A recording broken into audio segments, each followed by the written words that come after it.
Entre vignes et marais, dans son écrin de verdure, le château de Goulaine nous livre ses charmes.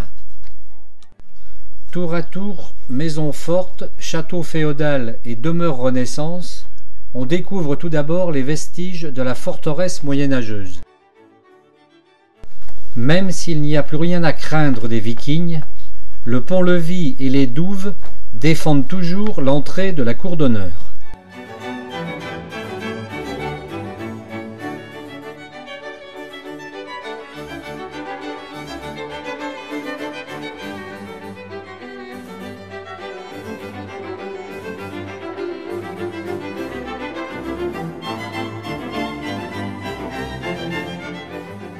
L'accès côté est par les jardins à la française permet d'apprécier le changement d'architecture.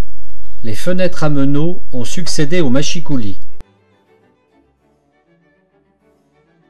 On notera la présence sur le blason des lys français et des léopards anglais, rappelant l'insigne honneur fait à Mathieu de Goulaine suite à son ambassade réussie entre le roi de France et le roi d'Angleterre. Rappel est fait dans la cour d'honneur avec les 3 A.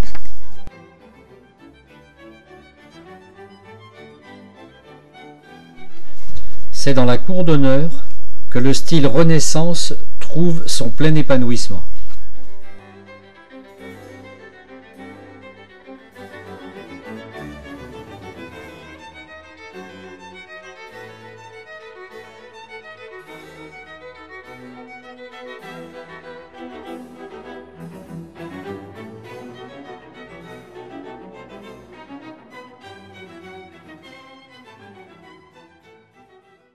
La visite commence au rez-de-chaussée par la salle des gardes. On entre ensuite dans la salle Yolande. Au-dessus de la grande cheminée, on trouve une belle tenture. Dans la salle Gabriel, au-dessus de la cheminée, le blason représente les léopards et la fleur de lys.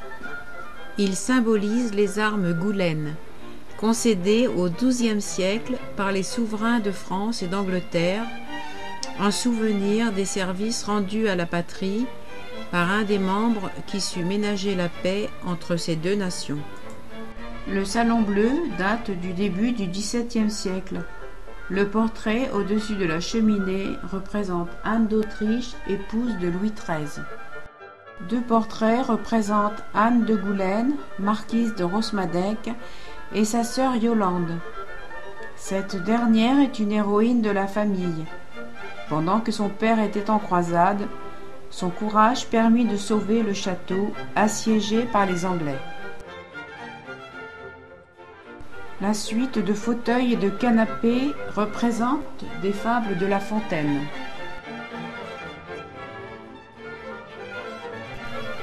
Le plafond est décoré de caissons bleus et or, commandés à des artistes italiens. Le bleu fait référence au royaume de France.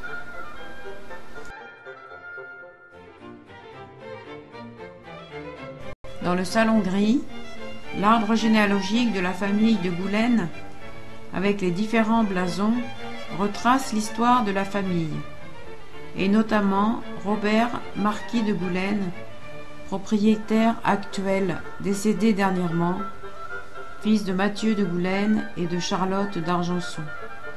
Au plafond, sur les poutres, on remarque des C et des G entrelacés, qui sont les initiales de Gabriel de Goulaine, premier marquis de Goulaine, et de Claude de Cornulier. Les salons du premier étage, d'une étonnante richesse décorative, portent la marque de Gabriel II de Goulaine, fils de Gabriel Ier et de Marguerite de Bretagne. C'est en sa faveur qu'Henri IV érigea la terre de Goulaine en marquisat. Le Salon Rouge était fermé depuis plus de 50 ans. Il a été rouvert en 2009. La restauration de ce fameux Salon Rouge a demandé de nombreuses recherches.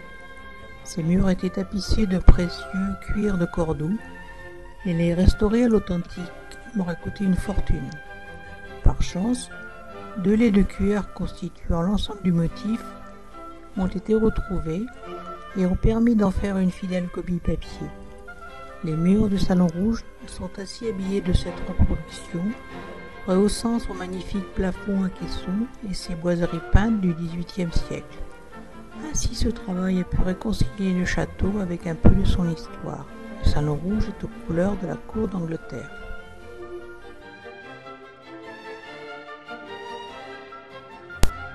Dans le salon des tapisseries, la cheminée, peinte sur pierre, représente au centre une allégorie des 3 vertus théologales, la foi, l'espérance et la charité. En dessous, on peut lire la première devise familiale composée en latin, et à la partie inférieure se trouve le blason familial. Les 2 tapisseries centrales, tissées à la fin du XVIIIe siècle, représentent la vie des premiers rois de Rome.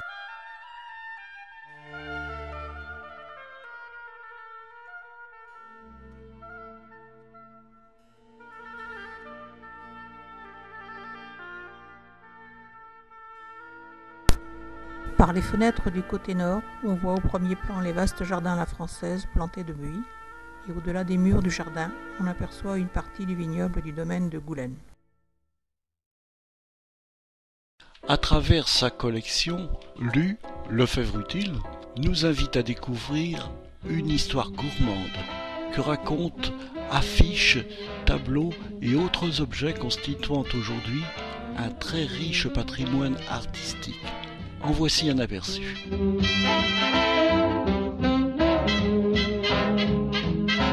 Le petit beurre Lu récompense les meilleurs.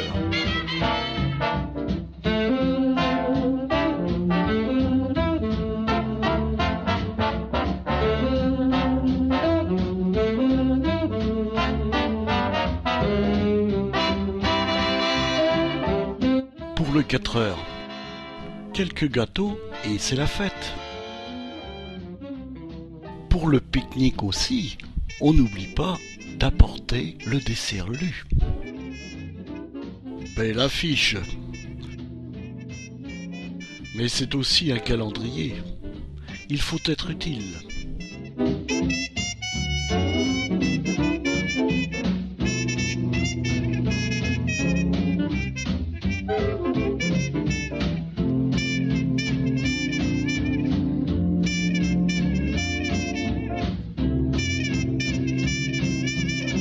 Mais comment peut-on résister à cette invitation gourmande ?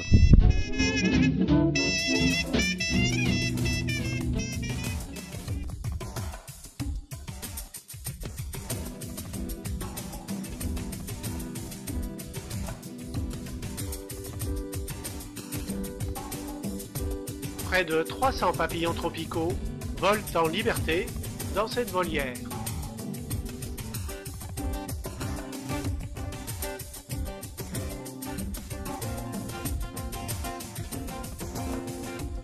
Les conditions nécessaires à leur existence sont reproduites.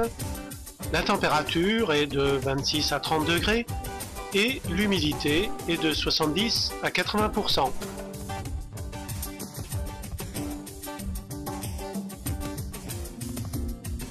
Les plantes ornementales sont là pour le plaisir de nos yeux, mais également pour le repos des papillons.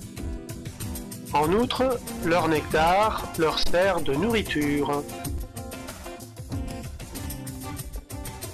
Les éponges de couleur vive, sous le filet de protection, sont imbibées tous les jours d'eau et de miel.